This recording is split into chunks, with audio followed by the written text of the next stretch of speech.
My name is Logan Wolf, and you are listening to Everything I Did Wrong as a Church Planter, a million-part series. What did they buy? And it didn't take me that long to figure it out either. And I say figure out that I did not know what I was doing. That was one of the mistakes I made. And then the second one was... That was the dumbest thing I think I could have done. If you're going into church planning for anything other than a kingdom mindset, then you're really going to be in a mess. I didn't know what I was doing, But there were some things that we did wrong. It was fear of failure. I'm like, well, that's not that wire. Part of it was I cannot do this at a sustainable rate. Dumb. Wow. Super stupid.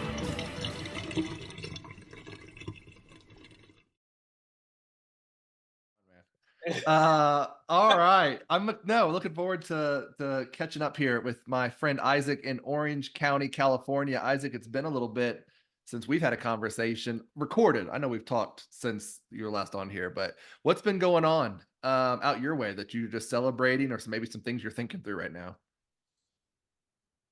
Gosh, celebrating. It's just so many victories. I can't really count them, Logan. Are you being sarcastic? Yeah. Oh man. Yeah, well, I'll say this, something I am definitely celebrating, thinking about is I've got two guys around me that are really leaning into being disciple makers. This past Sunday, one of the guys in his family, they invited a single mom, over, and really just trying to serve her. She's a Catholic background. And so it's really hard to, well, it's not hard to explain, but it is hard to convey, I think, emotionally, what it feels like to have people buying in to a vision of being disciples that make disciples. And so I love the fact that these two guys are out in the harvest, weekly. They're sharing the gospel weekly. They're inviting, Christians on their job sites into Bible studies and to further training with some tools. And it's and anybody in ministry would tell you, when you have some, Timothys and these people that come around you and start locking arms with you and doing the things that you're doing, and not offhanding some of their responsibility and disciple making back to you, and really taking the ball and running with it. Man, that's a really cool thing. So we've seen that in an accelerated fashion over the past couple weeks, and that's been really cool. We also have a guy who's been on the field in Greece, doing some planting. He's coming out in the harvest with us. We haven't seen that guy in, probably 7 or 8 months. And so he's coming back in, and he's going to be in the harvest with us this Thursday. So that we're looking forward to that, too. So, and family's healthy, so love, man. And I live in Orange County, so that's not. Dude, first of all, before I respond to that, that beep, I just want everyone to know that beeping is not on my end. I just was telling Isaac how I'm learning to do this and all this. I don't want people like, oh, Logan doesn't know what he's doing. It's Isaac. Isaac is sitting in his garage. He's been ostracized by his family. And I am in my garage, but that beeping is 100% not on my end. And you're so full of it. Recording, I'm pretty sure it's on here. So, you're such a dork. We had our pool opened last Monday, so a week from today, and it snowed. It was dumping snow while the guy was out there opening the pool. And I was like, this is the dumbest. In fact, it's just now, because it's not even warm. It's a heated pool, but it's not even like warm enough to like start trying to heat it, because it's getting cold at night still. So this is not Orange County. Yeah. So hey, I shared this with Isaac yesterday of something we're celebrating here. Is my wife and I marked 13 years in Utah yesterday, the May 12th. So nice. I know it's been not at all what we expected it to be, which is kind of the just I think behind this podcast.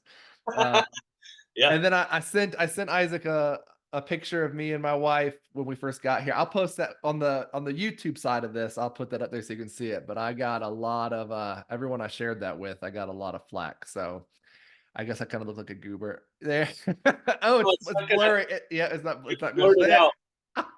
Maybe that's the best thing. Maybe that's there we go. There it is. Oh my gosh. Anyway, That's too bad. That's too bad. I think what we're going to share with you guys today, a conversation we want to have, Isaac and I were just talking about this a little bit before we hit record, is around the idea of calendaring broadly and in the sermon calendar, I think specifically. And so if I had to title this, what I'll title this episode is the mistake is I had a sermon calendar, I had a preaching calendar / I didn't have a preaching calendar. And we're going to hit the pros and cons of both sides of this in different contexts, because Isaac and I have both done the attractional approach in some different settings, mobile church and multi-site and all this kind of stuff. And then now pursuing more micro church DMM style type stuff. So we'll walk through that. And I'll link to this as well in the show notes. What first exposed me to the idea of a preaching calendar, a 1-year preaching calendar, was, you guessed it, a resource by Nelson Searcy. And I feel like I'm mentioning Nelson Searcy in every single episode. But this was not one of his books. This was a paid audio download on his site. And it's called Planning a 1-Year Preaching Calendar. And I'm looking at it right now, and it's on sale. It's $29.95. Man, I gotta get on your referral fee commission. Dude, I'm gonna say, I need to say, bro, every time, I don't know if he'd go for it, because I'm always like, I listen to Nelson Searcy and it messed me up. But I love his stuff, man. I love the systems. I love the way he thinks through things. But basically, the whole point of this resource he has is how do you plan effectively, is what it says here, and maximizing different times of the year, different seasons of the calendar he's framing it as spiritual growth versus times that are apt more for numerical growth, and again, he's coming from an attractional model. So I downloaded this. I must have listened to it half a dozen times. And okay, I'm going to do a preaching calendar. So a preaching calendar, if you're unfamiliar with the concept, the idea, it is essentially you put all your preaching engagements on a sheet of paper every Sunday, Wednesday, whatever, Sunday morning, Sunday night, whatever your schedule looks like, your rhythms, and you begin to plot out, what am I going to preach when? And of course, he's suggesting put in the big holidays, Christmas, Easter, put in maybe your church homecoming or anniversary service. And then you're kind of filling this and looking at how some times of year are more beneficial for like longer series, and sometimes for the one-off type things. And so I did that. Isaac, did you do a preaching calendar from the get-go? I will say this, I did not do it from the start. This came much later, but I was enamored with it. Did you do this? Yeah, and from the get-go, okay. And I worked at a church that was very high on administration, very high on organization.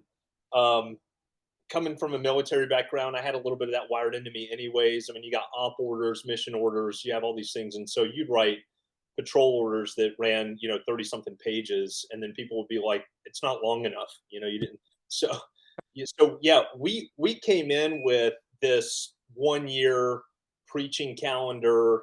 And then I went, psycho on it and added events surrounding the preaching calendar, right? And try to do it in lockstep to where you're headed. And I think in church planting, so the positive, right, is you always know where you're going. Right? And that's what I love about it, is because it takes away some of the pressure of what am I preaching this week? It sounds like I came from a very different church background. I don't think there was any foresight into so I didn't, in fact, and it was kind of ingrained to me or hammered into me, like you just pick a book of the Bible and just preach through it, and then you pick up. So like our grand opening service, Hebrews chapter 1 is where I started. I was going to preach through Hebrews, and then I think we went through it. Christmas came and went. I think I don't even know if I broke that first year. I don't even know if I broke for Christmas. We're just going to preach through the book of Hebrews. Yeah. And so that's kind of how I was doing it. But it would have been helpful to give some sight beyond that. Yeah. I mean, and what I did is I had a church plant like booklet, okay, like projects with task lists, sermon schedules. We had supplies written down. We had task lists in association with the projects. I mean, it was I should actually email it to you. It's just I would like to see it because that sounds both good and bad. I'm sure there's some guy, if you like details and systems, you may be salivating over that thought of having that all in one place. But okay, yeah, you put this together then? yeah, yeah. And again, this wasn't just something I did for the church plan. I was running I was I was lead on a chapel extension for about 2 years.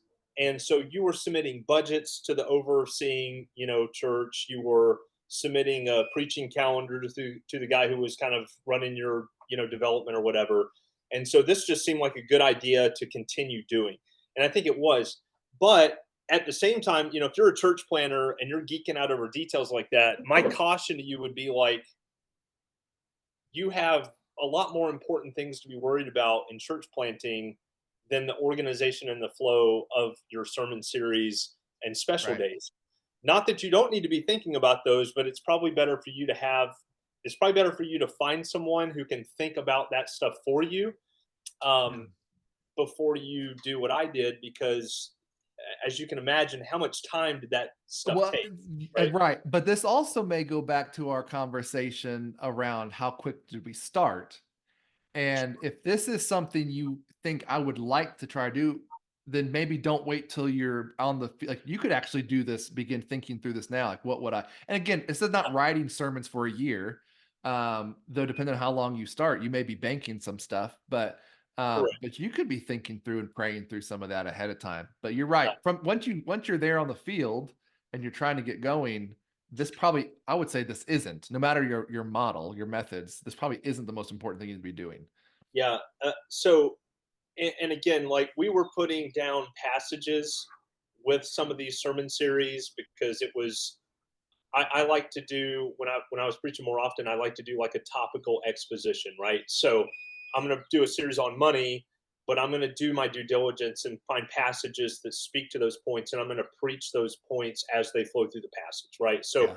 that's a lot of work, because you're finding topics to deal with, and then you're doing the research and the exposition, to really deal with something, which is time consuming enough, much less trying to do that 12 months. And that's really where the preaching calendar became inhibitive, because when you try to, and especially as a church planner, you try to do, well, I mean, all the things, right? So you got Christmas, so you're going to do a Christmas series. Well, when do you start that Christmas series? Well, is it before Thanksgiving or after Thanksgiving? And how Right. long do these series need to be? And how many weeks are you going to be in that series? And you begin to look ahead at ministries that are, who has online content that you can look up. Well, it's churches with an online ministry, a live stream ministry, and they have dedicated staff. They have thousands of people, hundreds of people, usually at their disposal, which is something that you're maybe not thinking about when you think about all the details into this preaching calendar. What I began to discover as I launched with the preaching calendar is, again, and we talked about this in another episode, is you place yourself into an infrastructure that is far more down the road than you are. Right. Like these guys have people, they are preaching initial rounds of the message and getting feedback on it a month before they preach it. But Yeah. you don't know that whenever you're looking at the content or you're kind of exploring a topic to preach on. And so you're not going online and ripping content from people, but you might see a series on generosity, or you might see a series leading up to Easter, from the crucifixion to the resurrection. And you might be looking at a summer series that somebody's doing on a vacate. Like we did a series, I think our first year or two, it was called Road Trip, and so you're talking about all these different pieces of the Christian life and the journey of faith and walking in obedience and these sorts of things, not realizing all the legwork that would need to be done with not just the research and the preparation, but also graphics and special days that may be a part of that, and special promotions that you have leading up to it. And that can get endless. I mean, you can go social media, and this is 2011, right? So this is not the era of like Instagram and Facebook. Right. I mean, Yeah. that stuff was there, but it was very new. But now you've got all sorts of stuff that you could be thinking about from a promotional standpoint, right? So all that to say, I would say get something in place that is helpful for you if you're going to do like an attraction model and you're going to do some sort of expository, calendar. Just recognize it is helpful from the standpoint because you always know where you're going, but recognize it cuts the other way because it will suck you into that one thing, and your calendar will become all consuming, as it just has so many other things that are driving into it, as well, which was what tended to happen with me because I love details and I loved the planning and I loved the administration of the preaching calendar. I love preaching. I love studying the scriptures. I love giving people things, to be transformative in their Christian life. But I just fell in love with so much of the planning of it. You begin to forget and don't allocate time to like the most important thing. I mean, you could spend, and everybody who's preached knows this, you could spend 40 hours a week preparing your message for Sunday and for the next couple weeks down the road, right? And I think sometimes as a church planner, we forget these guys that are producing this content and have these large teams of calendar, working for them, is they do have a staff, which means they do have the ability to put 25 to 30 hours a week, not just in that week's sermon, but 3 weeks from now, 4 weeks from now, 5 weeks from now, 6 weeks from now.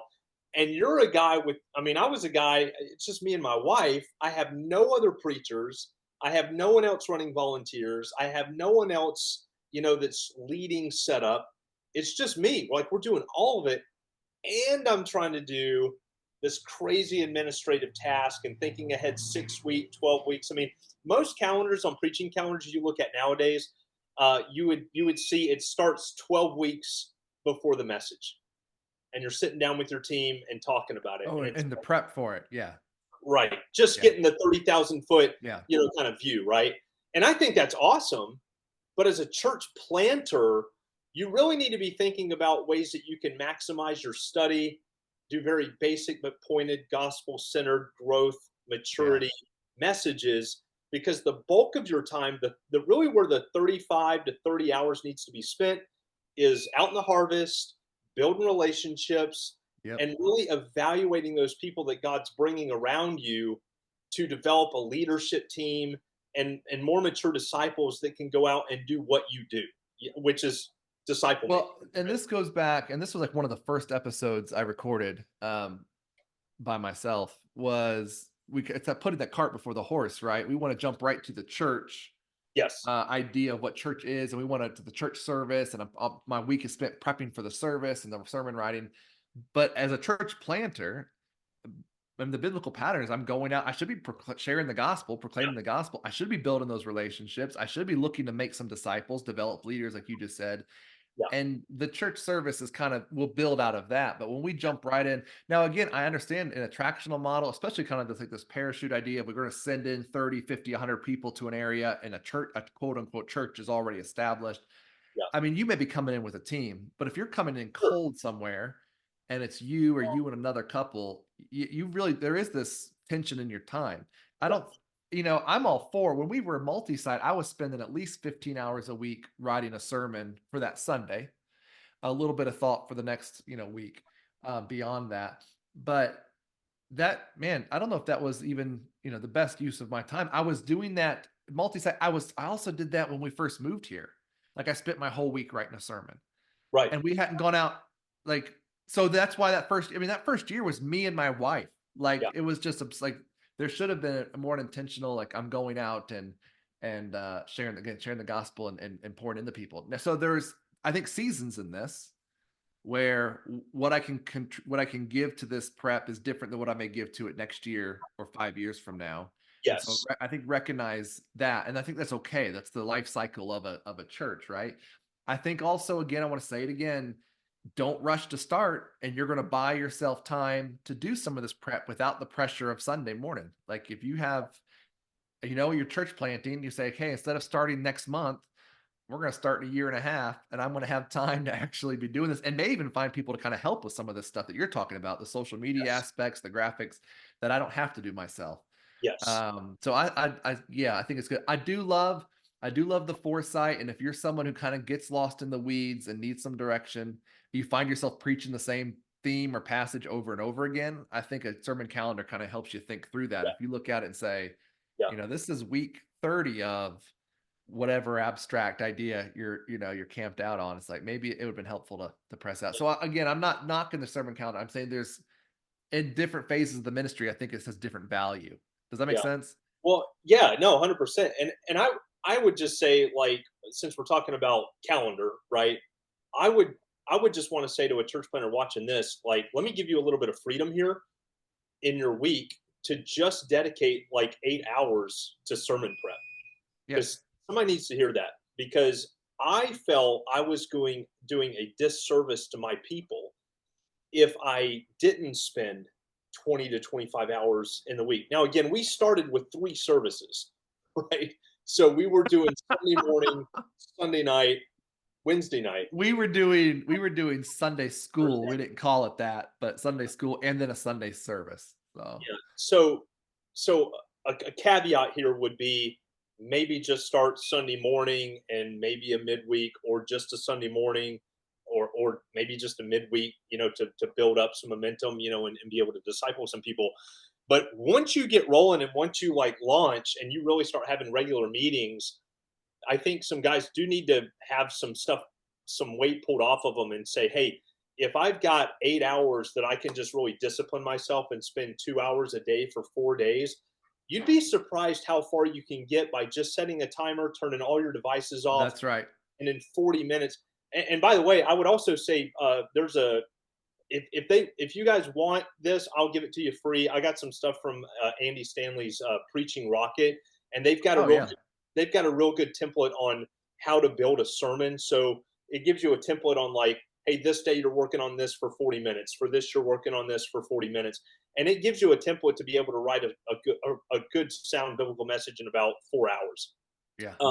Where you've like really thoroughly thought through the concept. Now there's another book called Deep Preaching by J. Ken Edwards, that if you want a good template on a 20-hour sermon prep, historical context, all that sort of stuff, that's great. I think I mentioned this before. I kind of married those two together. I don't always do the two. I don't really do a lot of this now because we're doing a different format. But I would just say, like, guys need to know it doesn't take 20 hours to build a great message that you can communicate to your people and help them grow. It's just Right. it's not a reality.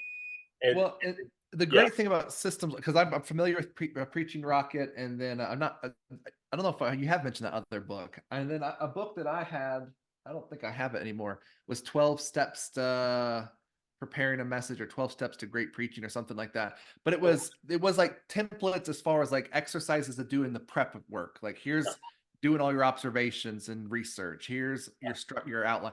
And I think tools like that, particularly, again, if it's just you or just you and one or two other people, tools like that, man, I think are lifesavers, because you can sit down and already have a place to start. And I think, of course, the assumption is, and this is not to remove prayer or personal abiding or anything. The assumption is you're doing those things, but these are just things when you sit down at your desk, you're not staring at a blank screen or a blank sheet of paper. It's okay. The step one is, and I can begin just right. And it may be awful and you come back and retool it, but at least it'll get you going and thinking through it. And that time that you are blocking out in prep is profitable. And I think that's, again, now that's a discipline, just like the preaching calendar was a discipline that came later for me. This idea of this book I just mentioned is something that came later for me. Yeah. And so up until then, I feel like it was, and I think I spun my wheels a lot. I had a lot of wasted time and a crucial moment in our church plant, because all this time was spent towards preparing these messages. I could have had these messages prepared ahead of time. I could have had some tools to help me prepare messages. I could have had a calendar to at least have thought and direction on where I'm going with the messages, and I didn't. So again, I think a mistake is I didn't have a sermon calendar in that regard. I'm aware you've already mentioned some of the negatives. There's the flip side of this. You can become slave to it. In fact, unless you want to respond to what I'm saying here, what we were talking about earlier is when you become slave to the calendar, you kind of can miss some time to really pour into and develop, disciple your church. So, I mean, maybe speak to that a little bit.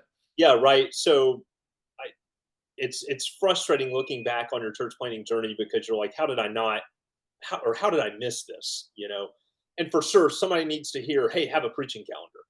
But to your point, right? If you're coming with a team, like, yeah, then have a guy who can just primarily be teaching and let him do that, right? Because that's his function in the team, right? But at the same time, if you're going by yourself, and lesson A, don't go by yourself. Okay, go with the team. But I think really what we're leaning into here is just this idea of you have a job when you go to plant a church, and that is to make disciples, right?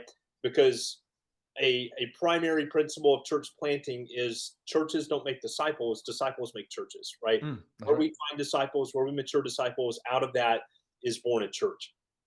And to jump into church planting and devote even 50% of the time and hours in your week to sermon prep is to fundamentally misunderstand what you're doing as a church planter.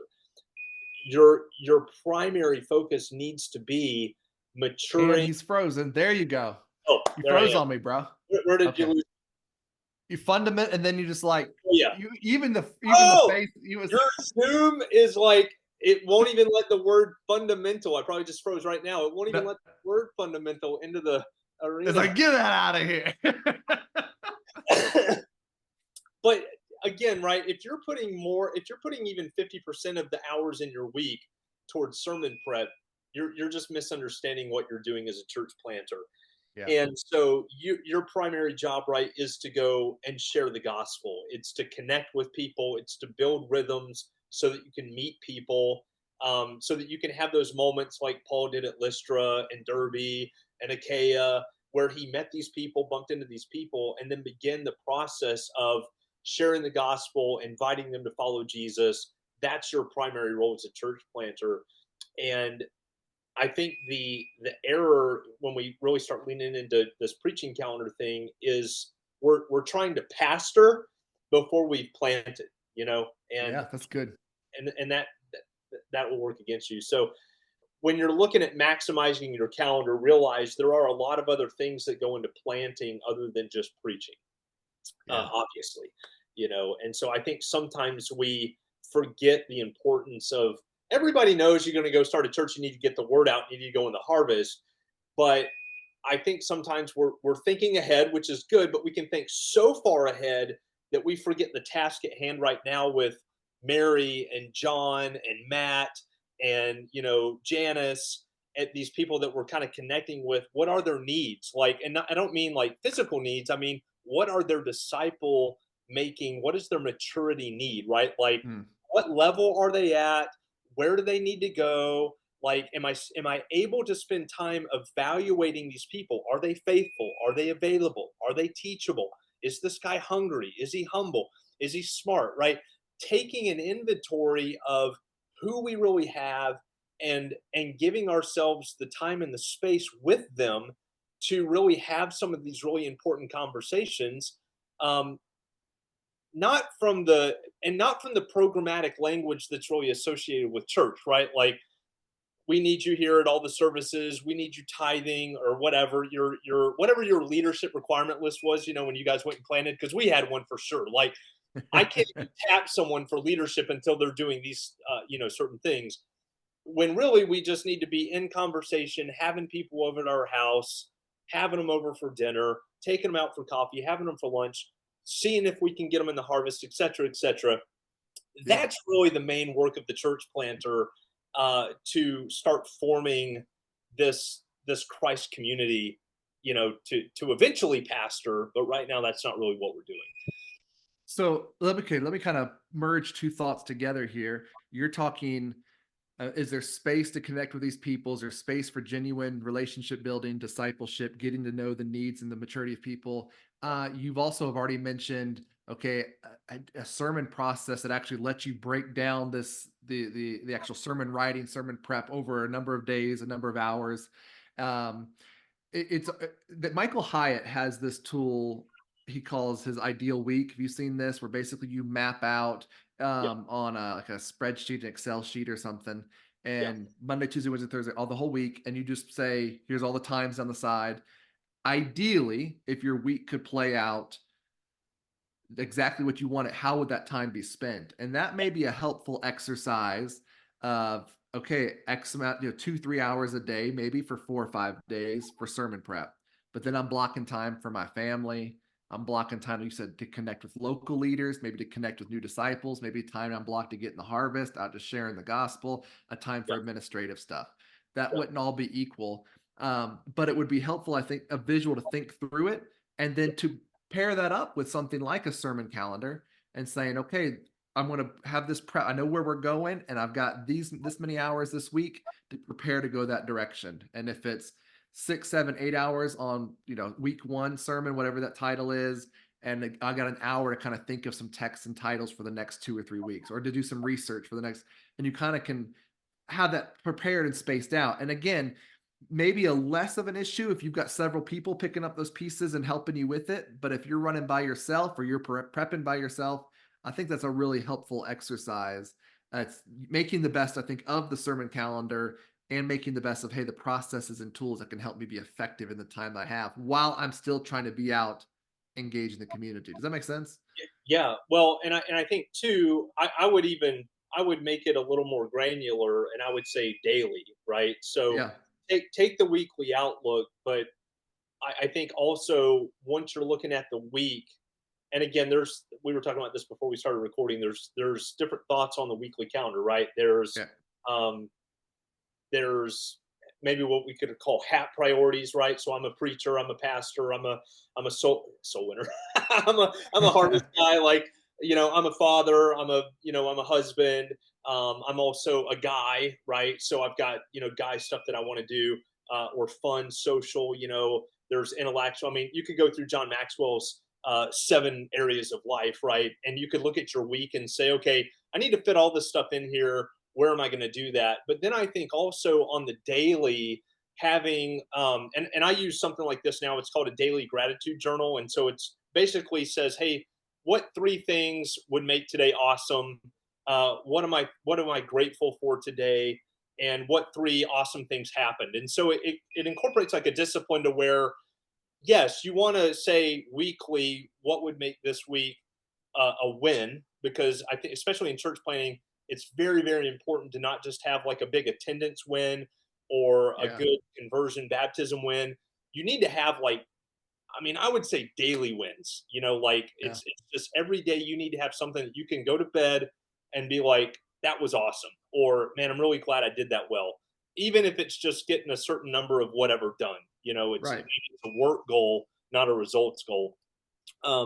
But then also allowing that, so once you plug in those pieces, for the week, yes, but then I would say evaluate it daily through a gratitude lens and kind of like a recap, so you can take a look back at what was a win.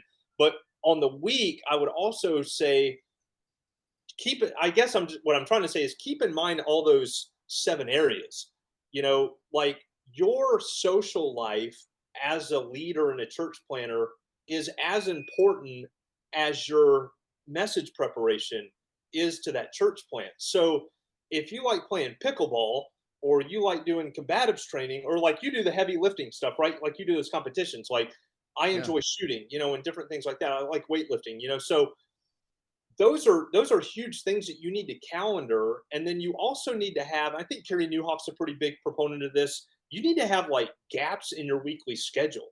Like too many, and I did this. Too many church planners go in with their week fully booked. Like this week for me is a little more busy than I would really, really want it. And it's really all your fault because of this podcast. But hey, I know that I'm going to be the one good thing you're thankful for when you're writing in your journal.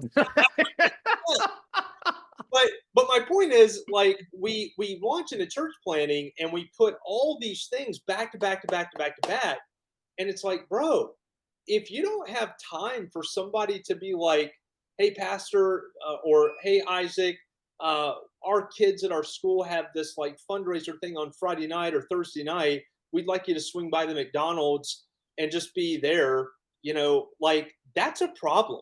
Like that's a huge problem, because the early church was not a gathering of just people that collected together on Sunday. We know from Acts 2, they were finding out about things in the week. They were literally together every single day of the week, or at least they were in communication with each other every day of the week. And so if you're going to plan a church and your desire is to see like the movement happening of the Holy Spirit in Acts, then frankly, you cannot book a 50-hour work week with just sermon prep, harvest, all that. You got to do it. And the thing is, when you schedule it out that way, or even if you're doing like that exercise with the ideal week, and you've got every time slot filled, like there's no margin in it, then as soon as something Really goes something really important happens, something goes longer, something doesn't take isn't as quick as you thought, the meeting's long, that conversation's harder, well then it messes up the rest of the day, that day messes up the rest of the week.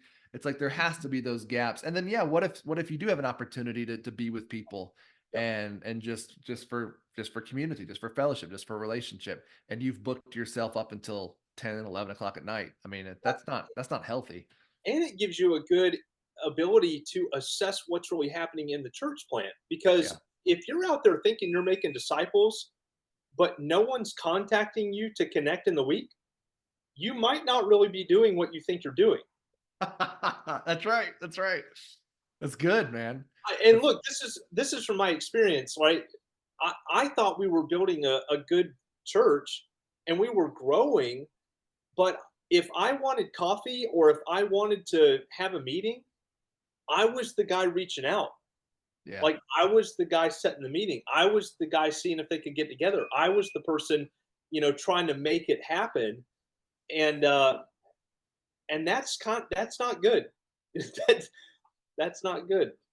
No, not at all. I think, well, this goes back to go back to the sermon calendar and your actual prep. Like, if you're so slammed that you're writing your sermons up until Sunday morning. I mean, I go to get up Sunday morning and I read through my notes. I'm not talking about that, but I'm talking about oh my goodness, the beauty of a sermon calendar is at least where you're going, that you can have time to begin doing, again, little exercises, a little bit of prep and pieces that hopefully can alleviate some of the need to just sit at long chunks and be isolated from your family or from other people, the church body. And so again, I'm just trying to pull this two concepts back together. Is there is value to that, even for the outside of the sermon prep piece, just kind of opening up more relationship, more community.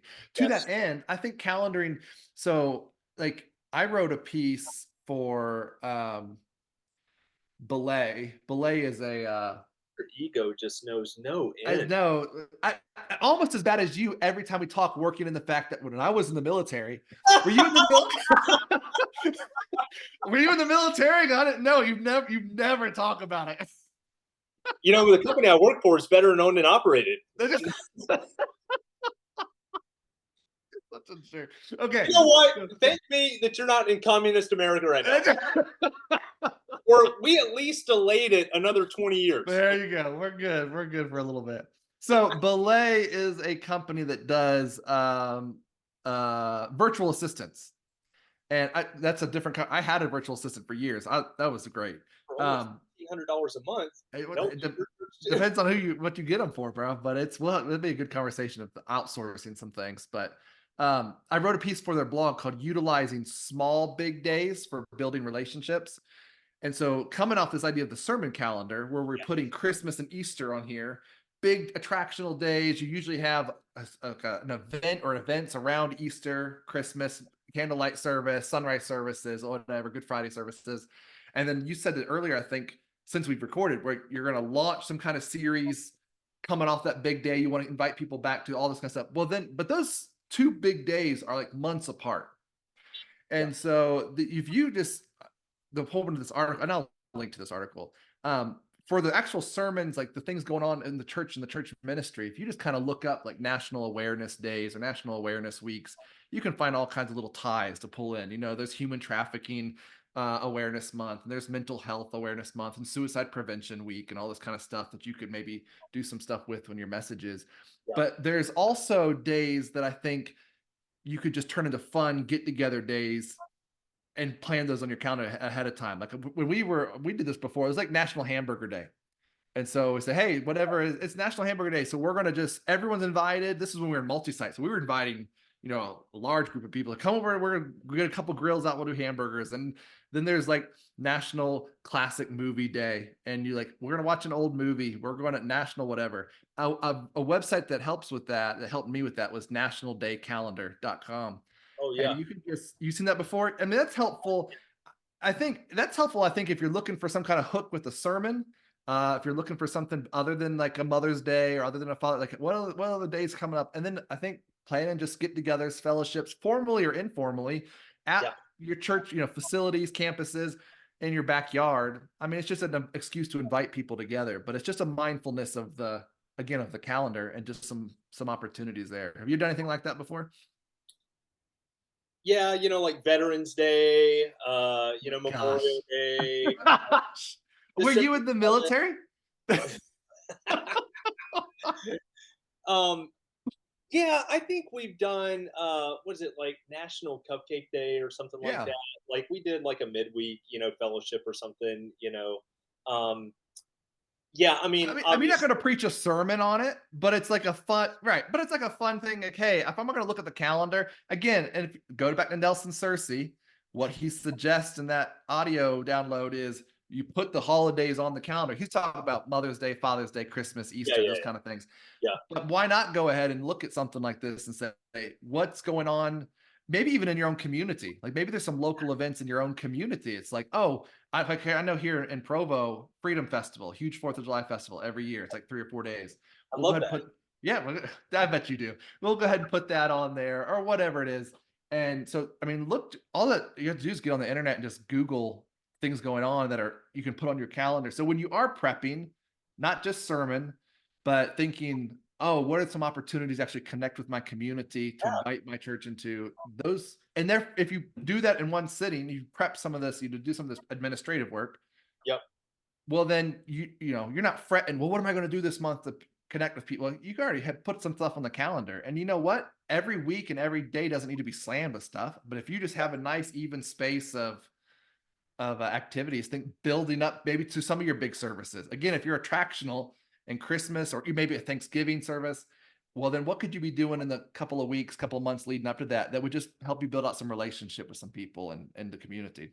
Yeah, and on the attractional side, right? They're just something to reference to connect with the culture you're in, the Yeah. community you're in, right? I mean, you could talk about like generosity. There's giving talks. I mean, most churches every weekend give some type of vision, give some type of need, give some type of story or statistic that is trying to draw out that heart of generosity in their parishioners, right? So it's the same thing. I mean, National Cupcake Day, that's a great opportunity to have some fun with your congregation and talk about, I mean, whatever. How many cupcakes Right. you want to eat this afternoon, or National Hamburger Day, or whatever. Right. It's an excuse just to be together. And again, now I'm not kind of trying to contrive something either. It's like you don't need to have any kind of national day, quote unquote, to invite friends over from the church and to, Yeah. but if you're just trying to look ahead and plan some like intentional activities, this is a good way to do it. I mean, I'm all for the impromptu game night. I'm all for the impromptu, let's go to the movies or go grab a cup of coffee. But it also is helpful to say, hey, could this be an opportunity to invite more people in for an extended period of time? And we're just going to be at the house, at the building, whatever. And the funny thing about church planting too, I mean, you're you, right? So the planter is the planter, and so typically you're going to attract a certain type of person. And so it's interesting how usually those people have some common interest, have some common things that they go to, they have some common things that they like, and that's a great way to leverage community in the early days. Right. Right. So if you're finding yourself reaching a certain type of person and they like this certain type of thing, having a heads up that day is on the calendar later that month or 3 months from now, you can really lean into that and leverage them as resources to bring other people that think like that. See, that's good. Yeah, right. So I think that also alleviates when you do the little bit of prep and planning ahead of time. And again, I'm not talking even with a 1-year preaching calendar like Cersei's tool. If that's daunting to you, you mentioned before, just do 12 weeks, just do a couple months out, just to get your head, lift your head up and kind of look out. But it also kind of can remove some of the guilt of thinking, oh my goodness, I'm not with so-and-so this week, or I'm not with, but if you've already put that on the calendar, it's like, but wait, I know I'm going to get 2, 3, 4 hours with this group of people. Yeah. It's the same with your sermon prep. It's like, yes. I know I got sermon prep on my calendar for this week. I know it. Like I think it also is a good, it removes some of the anxiety and worry and frustration that can come with living in a panic, right? Yeah, and on the other side of that too, like we're talking about, like, hey, you don't need to do a full year. Okay, like I'm a pretty organized guy. I'm a high administration guy, and 12 months was a little crazy, right? So, I mean, I 1 year I did I think 18 months. So, Oh my gosh, and bro. the thing No, is but let me ask you a question. Were you okay? What were you trying to like flesh out outlines for those sermons 18 months from now, or was it just like titles and text and ideas? yeah, title text Okay, ideas, okay, and I was trying to follow that template of like 12 weeks prior. I'm really okay. starting Yeah, to yeah, get yeah. the I'm with minutia you. of the sermon prep. But again, some guys will hear that, love that, and they're like, "Yeah, I want to do 18 months. Yeah, let's do it." Go And other for guys are like, "Get away from me," right? So it. where I would encourage guys to lean towards is a little less away. I would encourage guys to lean away from the longer prep time and a little bit more on the quarterly side. And the funny thing about this conversation we're having right now is really this bleeds into everything in church planting, because you need to be going somewhere for sure, Mm, but you also have to operate within the reality of your church plan, right? And look, the worst thing about that year calendar and that 18-month calendar is because things are so dynamic in a church plant. It's kind of, I don't want to say useless, because we're talking about the utility of knowing where you're going and having at least an idea.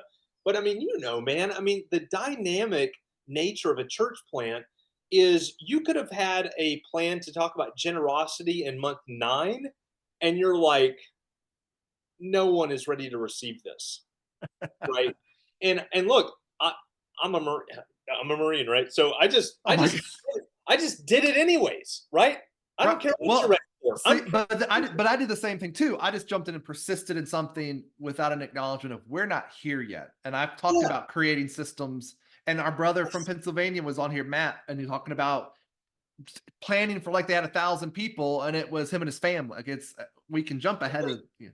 Yeah, what are we doing, right? Like, what are we doing? Yeah. So and the response out of that was I got attacked because I only care about money, and some of that's just whatever. I mean, you're going to deal with that in leadership anyways, right? If you want to be a leader, if you don't want to be a leader, go sell ice cream, right? So there's some of that to it, but I do think sometimes in the church plant, you have to really acknowledge the fluidity of the situation.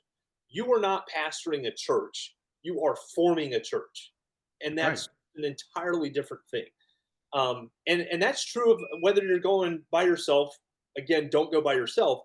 But if you're going with a team, all of this is important to the team to recognize we are in a very, very fluid situation. And Yeah. so while we want to be having an idea of where we're going, we do really need to be touching base like once a month on what's coming up over the next 3 months from a teaching standpoint, discipling standpoint, maturity standpoint, event standpoint, so that we're not just ramming through brick walls and talking about stuff that our people are just not ready to hear.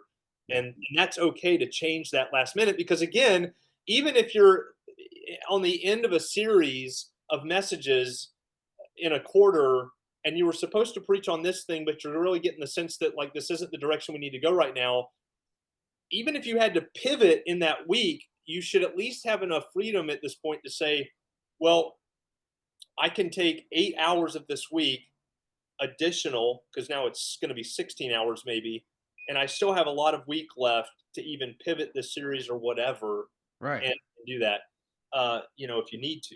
And so, Well, I think not just in the week, but if you are mapping out sermons ahead of time, just again, I'm not talking about writing them necessarily, but if there's ideas, themes, topics, all this kind of stuff, text, it's okay, I think, maybe to even leave 1 or 2 weeks blank for that very thing. If you think you're going to walk through a series and maybe you're preaching through a whole book of the Bible or a large passage, so something that's a little more in depth, it's yeah, like I may not get through all this, or this may raise some questions, and I'm learning these questions as I'm with people during the week, and maybe I'll have to come back in and hit this again. So I think again, this goes back, we've mentioned a couple times, just gaps where things can fill in if we've and it realized we actually need to press in some different ways and not just slammed everything so much that if we have to change direction, if God slows us down or speeds us up, it's like it's not going to create chaos. Does that make Yes. sense?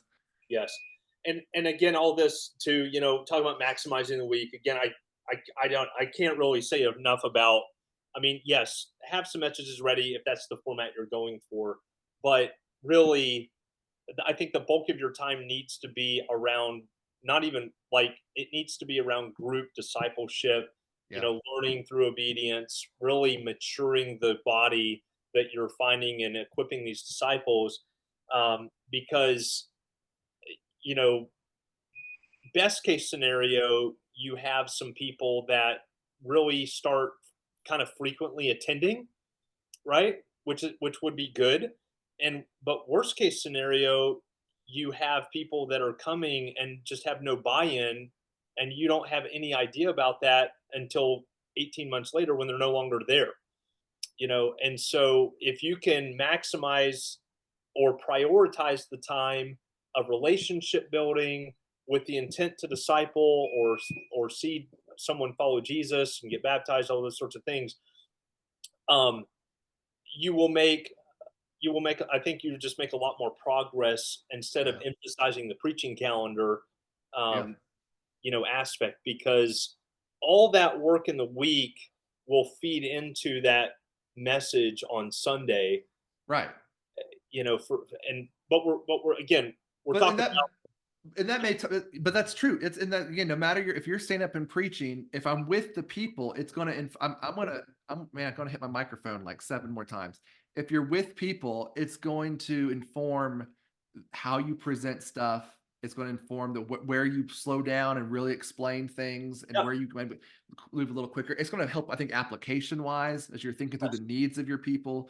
And so a helpful, again, because I think you would say, ask a pastor, a church planter, are you out with people? Are you in the harvest sharing the gospel? Are you connecting with the community? Are you writing your messages? Oh yeah, I'm doing all this.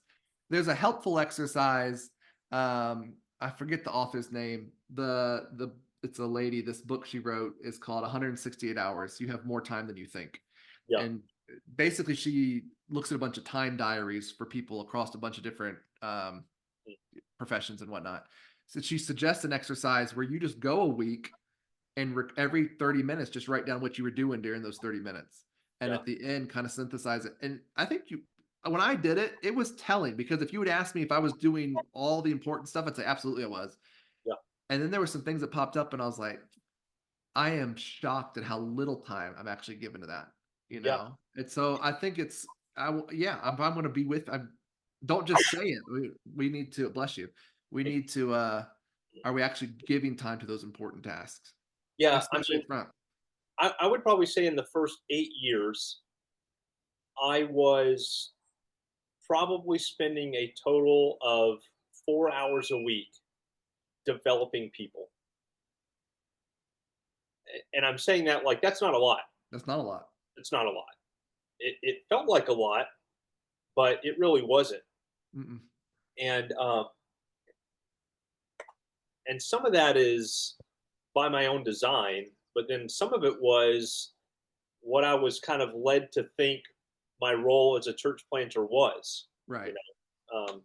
So I think if you're going to talk about massive amounts of sermon prep and really maximizing your calendar to be ready for Sunday, I would say at least whatever amount of time you're going to spend sermon prepping, I think that should be at least the same amount of time you're spending with people in the week.